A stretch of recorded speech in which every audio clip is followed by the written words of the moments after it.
ఎవరున్నారు? జగన్ గారి కెపాసిటీ ఏంటో చెప్పనా?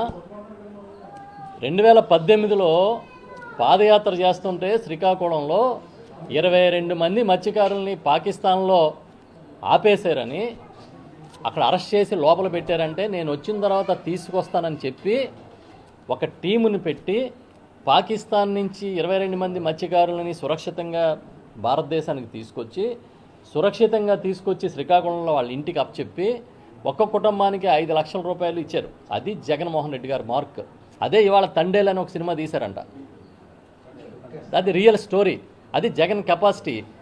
పాకిస్తాన్లో వాళ్ళని గౌరవప్రదంగా తీసుకొచ్చింది జగన్ అయితే, చంద్రబాబు నాయుడు గారు ఇవాళ వరకు ట్రంప్ గారు మీరు తప్పు చేస్తున్నారు, ఎందుకు స్టేట్మెంట్ ఇవ్వలేదు? అది అడగండి. అది అడగట్లే మీరు. ఆ అధికారంలో అపోజిషన్ కాదు స్వామి, ఆ అధికారంలో లేని వాళ్ళు అడుగుతారండి. అధికారంలో ఉన్నవాడిని వదిలేసి అధికారంలో ఉన్నవాడిని అడగాలా, లేనివాడిని అడుగుతారా? అడగండి మరి. అది అడగకుండా ఏదో జగన్ గారు ఇవాళ కూడా ముఖ్యమంత్రిగా ఉన్నారని మీరు అనుకుని వినండి స్వామి. నేను చెప్పానా పాకిస్తాన్ నుంచి ఎలా తీసుకొచ్చాడు జగన్ గారు? మగోళ్ళ తీసుకొచ్చాడా? పాకిస్తాన్ నుంచి వాళ్ళందరినీ కాపాడి తీసుకొచ్చి వాళ్ళ కుటుంబాన్ని నిలబెట్టడం కోసం 5 లక్షల రూపాయలు ఇచ్చారా? అది ఒక సినిమా కథ కన్నా అద్భుతమైన ట్విస్టులు ఉన్న కథనే కదా ఇవాళ సినిమా తీశారు. ట్రంప్ గారు మీరే చెప్తున్నారా వేడిలేసి పంపినట్టు పంపుతున్నారని?